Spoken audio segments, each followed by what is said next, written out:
I didn't know anything about startups. I didn't know anything about business or anything about medical devices. But I believed I had business acumen, and I was willing to hit my head against the wall until I found out how to make that work. This is the Startup Junkies podcast. Hello, ladies and gentlemen. Welcome to another episode of the Startup Junkies podcast. Thank you for tuning in, however and wherever you're tuning in from. My name is Daniel Koonce, and I'm joined today by my co-host, Caleb Talley. Caleb, how are we doing today? It's a beautiful day in Northwest Arkansas. It sure is, and it's a beautiful Friday afternoon. Mm-hmm. Well, it's our pleasure. We're joined by our new friend, Daniel Marques, the CEO and co-founder of SkinCheck. Danny, how are you doing? Doing great. It's a pleasure to be here in Bentonville. Yeah, you're excited doing some podcast recording Friday afternoon right before the weekend, right? Yeah, it's the best thing to be doing. Yeah. Great answer right there. Well, give us the elevator pitch for SkinCheck. Yeah, so SkinCheck is an end-to-end digital dermatology platform that allows patients to expedite their access to dermatological care while enabling providers to intervene when necessary. So we do that by combining three medical solutions wrapped into one platform. We have the SkinCheck app that is currently available in the iOS App Store that has over 165,000 users worldwide. The SkinCheck Connect, which is our asynchronous teledermatology service, and SkinCheck MD, which is the provider-facing platform. Yeah, pretty cool stuff. So the way we kind of also like to start these episodes, tell us Danny's origin story. Yeah, man, I feel like there's a 1 hour version, a 10-minute version, and a 5-minute version. Maybe the 5-minute version. Okay. Whichever you feel. So Daniel Marques, born and raised in Sao Paulo, Brazil. So that's actually where home is for me. My whole family still back in Brazil. I try to make it there at least every 6 months. But I actually been in Tulsa, Oklahoma for the past 8 years. And before you guys ask the question, how'd you end up in Tulsa, Oklahoma? It happened through a foreign exchange student program when I was a junior in high school. So initially I wanted to study abroad to get an experience living in another country, but also it was really important to get my English fluency. So I went to Oklahoma 8 years ago, and thankfully the English fluency worked. And it started my junior year of high school at high school in Oklahoma. The plan was to stay just for 1 year, and that was 8 years ago. But initially went to get the experience, was playing varsity soccer and club soccer. So ended up getting a few D1 offers, so decided to stay to graduate high school in the U.S., and every year is kind of, I think this is my last year here. So I stopped saying that to this point. Yeah. I hope my mom isn't watching. She'll be pretty mad. He's still thinking about it. But yeah, so ended up staying initially to play D1 soccer, and then went to school in Tulsa, Oklahoma. And then my very first year, got wrapped up into entrepreneurship, and specifically in healthcare innovation. I was doing a fellowship at a local VC firm. I was looking to source deals on campus, but there was no real entrepreneurship community. There was very little entrepreneurship programs. So I just went to the engineering department and just started meeting people. And then I found a group of 6 engineers that were working on their senior project, which was a medical device. And this was back in 2020. So it was right when COVID had hit, and we had found out about the significant shortage of ventilators all across the world. And they were building a new device that was a fifth of the cost to manufacture, that was able to really be very important to mitigate the shortage. And I didn't know anything about startups. I didn't know anything about business or anything about medical devices. But I believed I had business acumen, and I was willing to hit my head against the wall until I found out how to make that work. So I was the only business person in a team of 6 engineers, and then kind of helped them as a co-founder take that idea from very zero, napkin idea to having over 250K in pre-orders. Really early on, found out how the FDA operated, how regulatory hurdle is extremely difficult for health tech companies, the barrier to entry are extremely high. So we worked with our university and found a great network in East Africa, which was a very niche market with a significantly lower regulatory barrier. So we were selling into nonprofit hospitals there. And that was like an incredible experience that I had from knowing very little about startups, very little about healthcare, very little about medical devices, to like having to guide a team that was much older than me. And I don't know why they trusted me, but I'm really glad they did, because I understood a lot about the IP piece of it. We had patents on the technology. And throughout that year that we were running the startup, it was like we had over 250K in pre-orders, but we couldn't raise money fast enough to actually manufacture it. And then all my co-founders graduated. A few went to medical school, Air Force, incredible people that are doing incredible things. But I developed a passion for empowering entrepreneurs to, if they are to fail, is to fail for the lack of competence and not for the lack of resources. And that was like something that I developed there. And then I was my background's in finance. I was a finance degree, worked in commercial and investment banking for a little bit. I loved my boss. My boss was a cool guy, but I did not love the job. Yeah, and I really quick figured out that that wasn't for me. My idea was initially, I'll try to make it to Wall Street. And then after 1 year, I was like, that is not what I want to do. And then I got a role as an intern in a VC firm. And actually, my boss at that VC firm went on to start his own company, raised a seed round. And while I was still in undergrad, he hired me to lead partnerships in Latin America. So in 4 months, so my native language is Portuguese, but in 4 months, I took English classes, I took Spanish classes, and actually became fluent in 4 months because I was working directly in Colombia and Mexico. And then that experience was an incredible experience to really be in an operating role, a fast-growing startup. It was also a company based in Miami, so I had a nice Oklahoma-Miami commute. So that was great. Miami sounds awful. But yeah, I got a lot of great experience there. And then kind of to wrap it all up, in my last semester of undergrad, I really had that passion still for empower entrepreneurs, specifically in underrepresented and under-resourced areas. So I started an organization with two of my great friends called Sky Ventures, which was the first student-focused incubator and venture fund in the state of Oklahoma. So alongside with the university, we're able to raise money to invest in a program that would incubate startups in the university. But since I was leading that initiative, one of the main things that I was passionate about was to open the incubator to all of the universities in Oklahoma, because I really believe that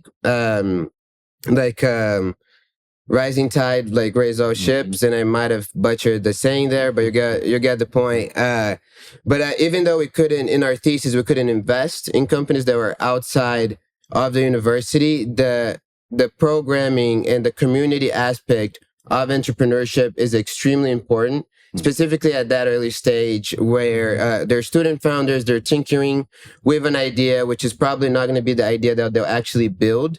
But you have to have this community where you can find people that are more software driven, more software technology focused, people that are more business focused, because that's really through that collaboration that you have really breakthrough companies, or at least that's what I believe.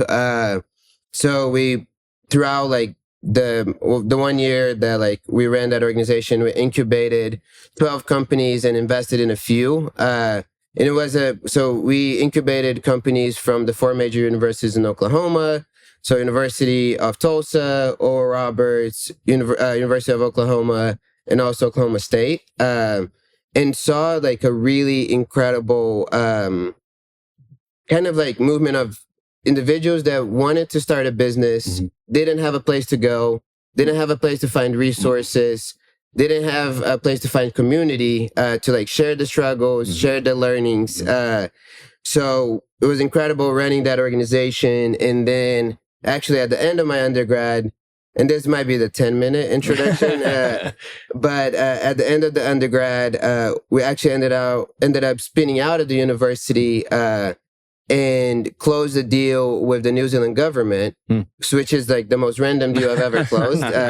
Probably also the most fun deal I've ever closed. So the New Zealand government economic development agency in the province of Marlborough hired us to go essentially build an incubator and venture fund for an innovation hub that they had just gotten federal funding for. So the day after I walked the stage of my undergrad, me, my roommate, who was one of my co-founders, Hayden Gensler, and one of my great friends, Isaiah Sparkman, moved to New Zealand to essentially travel the whole country, meeting with economic development agencies, government officials, venture capital funds, which there's a few because it's a very small ecosystem, but also meeting with startup founders to essentially put together a comprehensive plan to drive innovation in the country. So one very economic development, but also ecosystem development driven work, which I'm still very passionate about. And now truly to wrap up the whole story together, one of my great friends, Julian Apari, was an incredible researcher in the area of machine learning and biomedical engineering, was working on an idea since we were in high school. So I've known, and Julian Apari, for the people that don't know, is my co-founder and CTO. And he was actually the first company that I recruited to be part of the Sky Ventures incubator because he was working this technology since we were in high school. And that starts on the SkinCheck's origin story. But we started working together through Sky Ventures. And actually, he was the reason why I decided to move back from New Zealand to Tulsa, Oklahoma, to really focus on building SkinCheck. I'm not sarcastic when I say this. You should write a book. It's past however many years, like you've done so many cool things. You need to write a book. I'll read it. Oh, well, thank you. Or like a how-to. How to do this. No. Still figuring it out. Yeah. So tell us a little bit about SkinCheck. Tell us about the app and what problem it solves. Yeah, so SkinCheck was started by my co-founder, Julian Apari, in his bedroom when he was in high school. So Miss N, who's his mom, battled with skin cancer all throughout his childhood.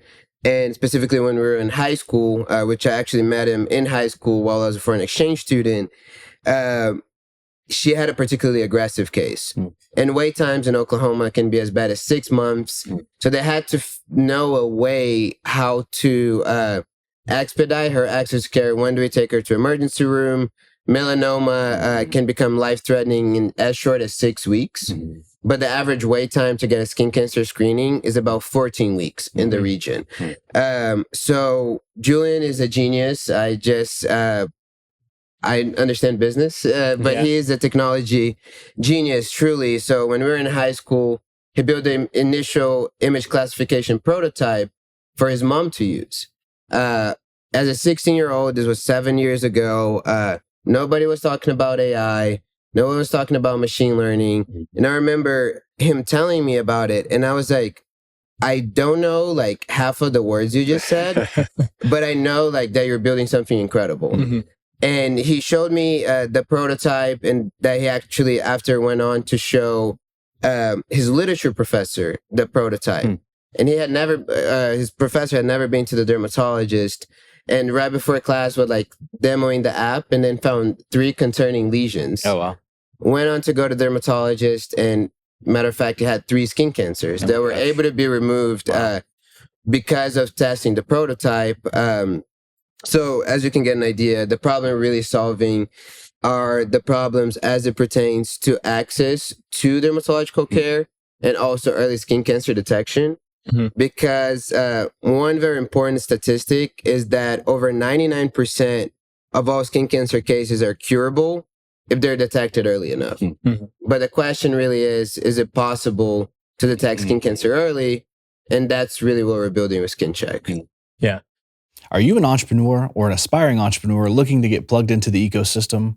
We host a ton of events designed for education, inspiration, and collaboration, from weekly meetups to quarterly events like pitch competitions and annual events like our marquee event, the Startup Crawl, which is the largest startup party in Arkansas. Check out our event page on our website, sign up, and we'll see you there. So you guys got on the AI kind of machine learning game early. Very early, So yeah. it's been several years since you guys kind of started that. How accurate is the technology, and how do you ensure this accuracy across like different skin tones? Yeah, great question. So currently, the accuracy of our technology as is published in our both peer-reviewed publication as well as in our patent is of 85% across all skin tones. Mm-hmm. And the important caveat is that we're the first one and the only one currently that uses computer vision. So like essentially your phone camera, and has a technology that is able to work for all skin tones, being the first one to mitigate the racial biases in the traditional machine learning algorithm. As of context, there's not enough data representation with the ground truth of the pathology result for people of color.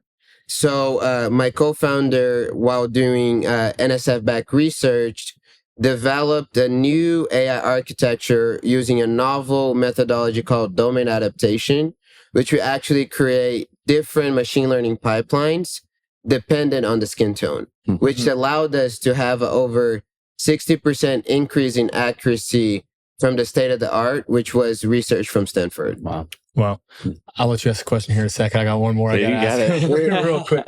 So skin cancer, higher risk the older you get. It's no secret that older people might not be as tech savvy. What are you doing to make this app and this technology user friendly? Yeah. So, and as you mentioned, like we're really focused in equitable product design. And that just doesn't mean that our algorithms have to be equitable and work for all skin tones, but also to work for different demographic groups from different ages. So actually, one of the main things of our app is that it's extremely user-centric, and all of the developments that we make are driven by our current users. And I say this because we have over 160,000 users that came through the past 2 years, but we still have not spent $1 in marketing. Wow. So that's just to prove that individuals are looking for a solution like this. But to answer your question, we have user interviews for every new feature that we will do, and every new feature we deploy. So we actually had one time that we had all the individuals in our team call their grandmas and have them download the app and walk through it. And like essentially like see how they were using it. But we also are soon to come developing, bringing on a feature where one individual in the household can track and monitor the lesions for multiple individuals. So I could be monitoring my grandma, my mom could be monitoring my grandma in case that they're not as tech savvy or like willing to have an app to monitor their skin. But equitable product design and equitable product development is something that we take very seriously. Yeah, that's awesome. Well, it's a problem and a solution that's very palpable to me. My dad's had multiple skin cancers. He's had melanoma, and he's had to have, pieces of skin removed from his face and his eyelid and things like that. And he lives in rural East Arkansas where not just, I guess, timeline to access, but just geographical location of access is challenging. I mean, he's a couple hours away from the closest dermatologist. And so as a result, that dermatologist serves this broader region that's also rural and spread out. And so that plays a significant factor in that timeline to care as well. And so, that as a solution or a pathway to a solution for somebody like that, those kind of stories probably I'm sure you are hearing a lot kind of along the way, and that's got to be energizing, I would imagine. Definitely, yeah. That's really what keeps us going and what got us to work on this full time for over a year with no salary. Julie and I both had great job offers after college, and they kind of decided to not go that route to really focus on the mission-driven work. And it's incredible. We get testimonials every few weeks from individuals that were able to access care and find a concern because of skin check. And specifically with the rural areas where we actually started the company, we have a real mission to serve those underserved areas, and being able to also empower primary care physicians and frontline healthcare workers to be doing more of the initial procedures to detect the cancers early. Yeah. What's the business model look like? Yeah, so our business model is focused on the services of the asynchronous teledermatology consultations. So we focus, our target customers are self-insured employers. So there's a very unique incentive for the self-insured employers to have more access to this preventative screenings and also avoid unnecessary referrals. So the business model is that we charge a fee for service per asynchronous consultation. And we are coming out with 2 different product offerings, which one is the one-off asynchronous consult. So if you have one acute concern, it might be a rash or it might be a mole, you're able to send it directly to one of our dermatologists who will be present in all 50 states. But it's also a full remote-enabled skin cancer screening. So it's currently a service that a very small percentage of the population has access to, but we want to be able to make that more accessible by being able to offer it remotely. So let's say, for example, with your dad, like he can be in that rural area, but when you go visit him or himself can do a full body scan, send it to a dermatologist, and only if there is a concern, he will be brought in to actually have the biopsy done. Yeah. And so we have these 2 different product offerings, and then we have different reimbursement codes for both of them. We're not sold as a benefit. We don't charge or plan to ever charge for the use of the app itself, but really for the services that are offered on top of it. And then actually in the next few weeks, we're also launching the asynchronous teledermatology service and synchronous for the specific states that require synchronous visits. We're launching it a $60 consultation, which we're doing a special summer pricing where individuals that have a concern are able to get a treatment plan, prescription in only 24 hours. Like being able to skip a 3 to 4 month wait. Yeah, wow. It's incredible. So users can, send full body scans to dermatologists all through the app. How do you guarantee their privacy? Yeah, no, that's a great question. And that is one of the things that we've been focused really from day one, even in the data that we use to train our models. And that is one area that I have to give full credit to my co-founder. He has a background in cybersecurity, so he was a double major or even triple major. The guy's insane, yeah. But in computer science and cybersecurity. So from day one, we've been very intentional for having database security double encrypted, but also we are doing all of our procedures as a HIPAA compliant service. Although at this point we don't do like any HIPAA compliant activity, HIPAA covered activity, we're still very serious about privacy. Our machine learning models actually run on device. So we're not sending the image to a cloud to be able to be processed by the AI and for be processed by the dermatologist. So yeah, like we take security and privacy extremely serious. From day one we have and we'll continue to do so. That's awesome. What about regulatory hurdles? Yeah, so that is a great question. So there's there's an important distinction to be made, because with the current service that we are bringing on our current go-to-market for 2025, we're not implementing the AI in that workflow. And that's really where the regulatory hurdle is, because our AI component is considered an AI as medical device. So is considered a class 2 device that we have to get FDA approved in order to be used. And we actually have established a partnership with Oklahoma State Center for Health System Innovation, and we're actually deploying our first proof of concept clinical studies this summer. But we'll have a regulatory pathway that will take anywhere from 1 to 2 years to really be able to use the AI in the clinical workflow. and we have some of the best advisors and consultants that have been guiding us through that path. Yeah. I want to ask a question about your journey real quick, your entrepreneur journey. Mm-hmm. You guys launched out of Tulsa. It's not necessarily seen as a health tech hub. Mm-hmm. And as you mentioned, kind of there's a lack of entrepreneur support resources. Mm-hmm. Do you think being based out of Oklahoma has helped your growth or hurt it a little bit?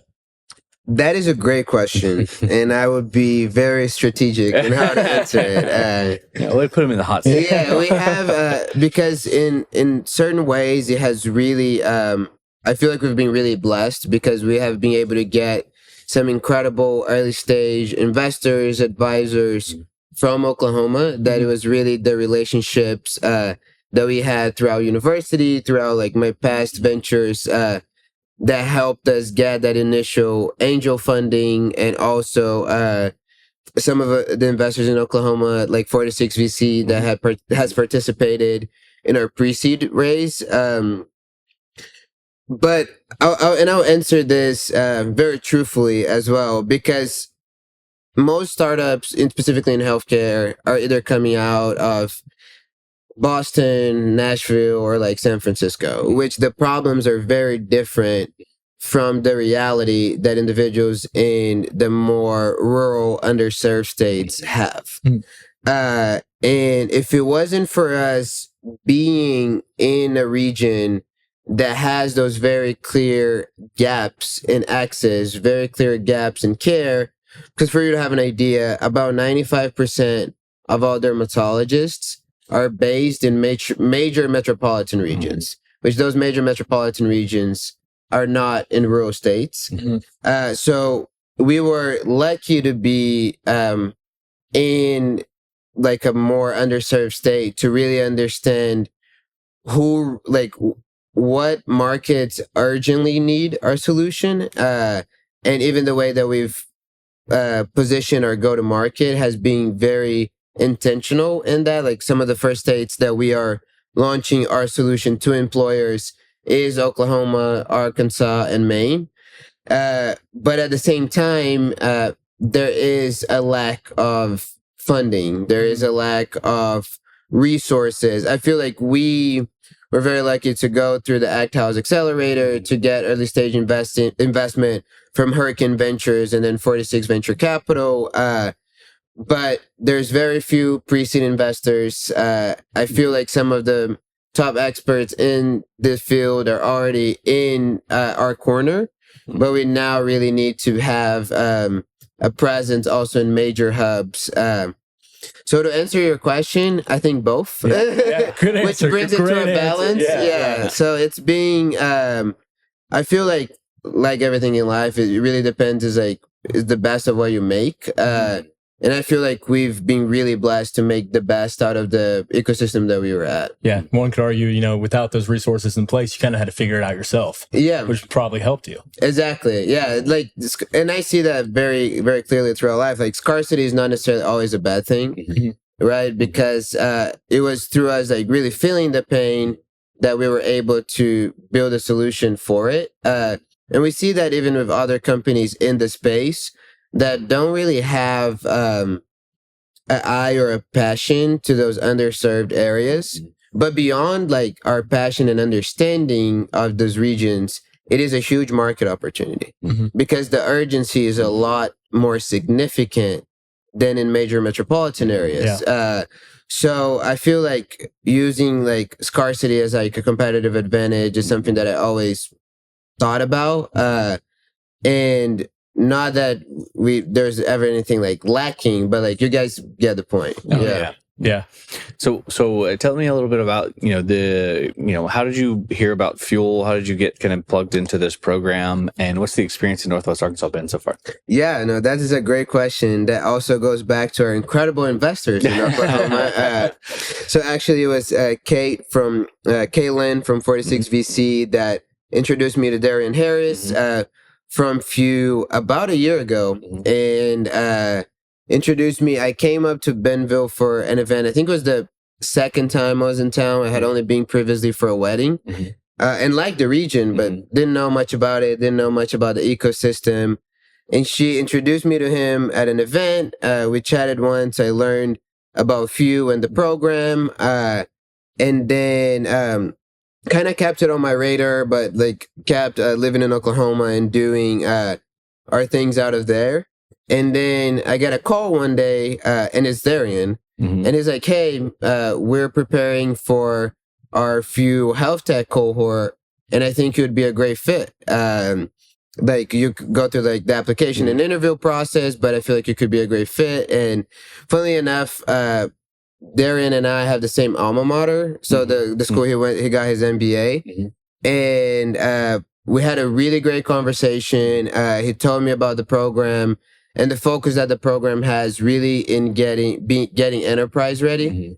And also Arkansas has a big fit to our thesis in regards to self-insured employers. And I was slightly skeptical. I was like, well, I'll have to drive like a lot throughout this time. I wasn't sure, but then after I had my second conversation with Darian and also met Tom Douglas, it really felt like it was a opportunity that I couldn't pass on. And I'm really glad that I took the risk and spent the past 10 weeks here, because it was really a transformative program in a few different facets. Yeah.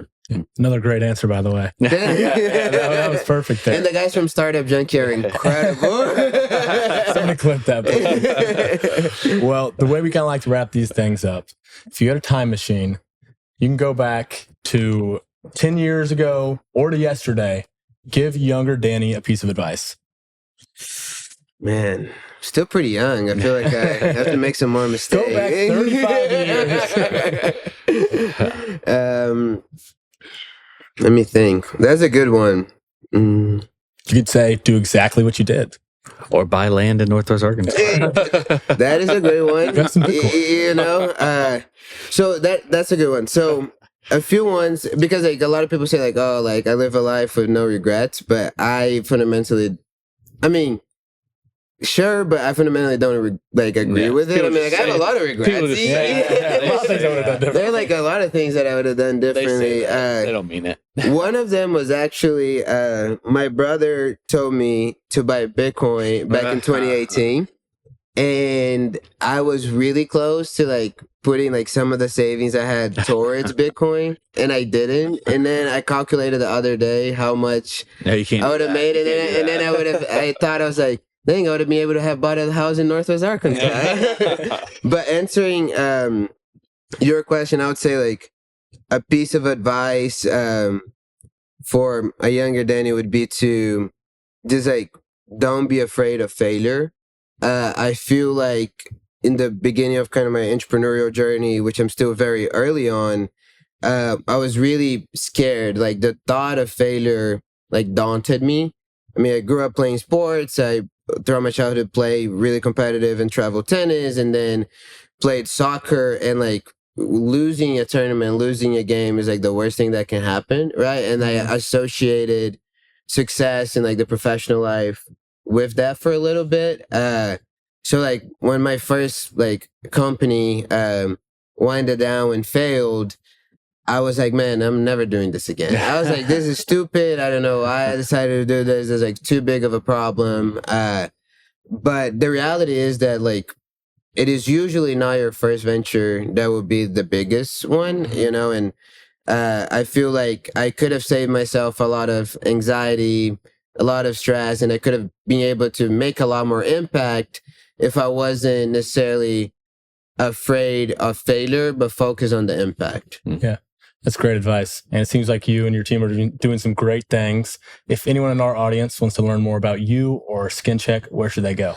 Yeah, so you can go to our website, skincheck.health, and also find me on LinkedIn at Daniel Marques. And yeah, it's been a pleasure speaking to you guys. Thank you for the space. Yeah, thanks for coming in. Let's have a great weekend, huh? Let's do it. Let's go.